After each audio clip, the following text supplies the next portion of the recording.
Netflix TV நேயர்களுக்கு வணக்கம். பெருத்துளசி பயணிகள் பேசுகிறேன். இந்த வாரம் நம்ம சேனல் ஒளிபரப்பாகும் நிகழ்ச்சி ஃபோட்டோகிராஃபர் திரைப்படத்தின் விமர்சனம். ஒரு காட்டுயிர் ஃபோட்டோகிராஃபர், வைல்ட் லைஃப் ஃபோட்டோகிராஃபர் மதிக்கட்டான் சோலை காடுகளுக்கு செல்கிறார். ஏன் அந்த காட்டுக்கு பிடிவாதமாக செல்கிறார் என்பதை இடைவேளைக்கு பிறகு முடிச்சுகளை அவிக்கிறார்கள். அங்கு அவர் கேமரா, அதாவது இயக்குனர், அங்கு அவரது கேமரா மூலம் சில மர்மங்கள் வெளிப்படுகின்றன. அது என்ன? அந்த காட்டின் ரகசியங்களை தேடும் ஒரு தேடுதல் பயணம். அழகான அம்மா, அன்பான அப்பா, ஆடுகள நரேன் கன்ஸ்ட்ரக்ஷன் பிஸ்னஸ் செய்து வருகிறார். அவரது மகன் வீராவை தன்னுடைய கம்பெனியை பார்த்துக்கொள்ள அழைக்கிறார். ஆனால் வீரா காட்டுக்கு சென்று புகைப்படங்கள் எடுக்க வேண்டும். கோல்டன் ட்ரீ என்ற அதிசய மரத்தை கண்டறிய வேண்டும். அம்மா சொன்ன அந்த கனவுகளை நிறைவேற்ற வேண்டும் என்பது அவரது கனவு. நண்பர் கபிலன் என்கிற கருணாகரன் எவ்வளவோ தடுத்தும் மதிக்கட்டான் சோலை காட்டுக்குள் நுழைகிறார் வீரா. அவருக்கு வழிகாட்டியாக வரும் மதி என்கிற சிவா அவருடன் போக முடியாத சூழ்நிலை ஏற்பட தன்னந்தனியாக காட்டுக்குள் சிக்கிக்கொள்கிறார். மதிக்கட்டான் சோலை காட்டுக்குள் சென்றால் உயிரோடு யாரும் திரும்பி வர முடியாது. அந்த காடு அவர்களை பழிவாங்கிவிடும் என்று அந்த ஊர் மக்கள் சொல்கிறார்கள். அதுபோல வீரா அந்த காட்டுக்குள் பாதி தெரியாமல் 4 நாட்கள் குடிக்க தண்ணீர் கூட இல்லாமல் பல திடுக்கிடும் சம்பவங்களை சந்திக்கிறார். கஞ்சா செடி வளர்க்கும் 2 ரவுடிகளுடன் மோதுகிறார். முடிவில் தன் அம்மா சொன்ன அந்த கோல்டன் ட்ரீ மரத்தை கண்டடைந்தாரா இல்லையா என்பதை பரபரப்புடன் விறுவிறுப்புடன் சொல்லியிருக்கிறது படம்.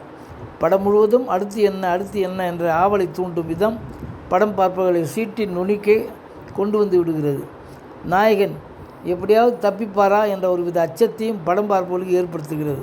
ஹாரர் இல்லாமல் பயமுறுத்தி இருக்கிறார்கள். படக்குழுவினருக்கு பாராட்டுகள். நாயகனின் காதலியாக ஜனனி நடித்திருக்கிறார். நாயகனின் நண்பனாக கருணாகரன் நடித்திருக்கிறார். நாயகனின் அம்மாவாக தேவி மகேஷ் நடித்திருக்கிறார்.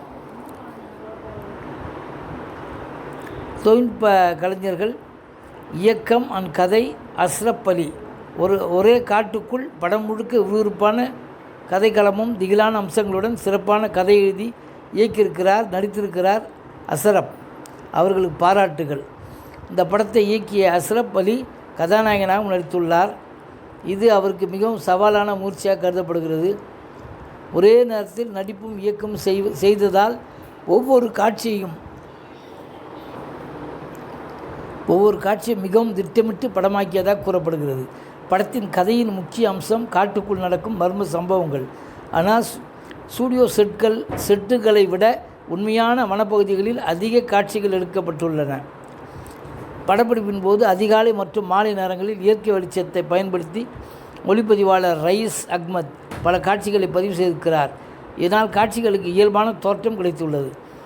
காட்டு சூழலில் படமாக்கியதால் மழை, சேறு, பூச்சிகள், கடினமான நடைபாதைகள் போன்ற சிரமங்களை படக்குழுவில் சந்திக்கவும் இருந்தாலும் இயற்கை தன்மையை விட்டு கொடுக்காமல் பணியாற்றியிருக்கிறார்கள். காட்டுக்குள் படமாக்கப்பட்ட விதம், படத்தின் பெரும்பாலான முக்கிய காட்சிகள் இயற்கையான காடு மற்றும் மலைப்பகுதிகளில் படமாக்கப்பட்டுள்ளது. செயற்கை செட்கள் அமைப்பதை விட உண்மையான வனப்பகுதிகளை படமாக்கி இயற்கை ஒளி, வனச்சூழல், விலங்குகளின் ஒலிகள் போன்றவற்றை பயன்படுத்தி தத்ரூபமான அனுபவத்தை உருவாக்கி முயன்றுள்ளனர். இந்த காட்டு பின்னணியே படத்தின் முக்கிய பலமாக இருக்கிறது. இசையமைப்பாளர் ராஜ்குமார் சந்திரசேகரன் காட்டு அமைதியையும் திடீர் பதற்றத்தையும் உணர வைக்கும் பின்னணி இசைக்கு முக்கியத்துவம் கொடுத்திருக்கிறார். நன்றி, வணக்கம். அடுத்த வாரம் வேறொரு திரைப்படத்தோட செய்தியோடு சந்திக்கிறேன்.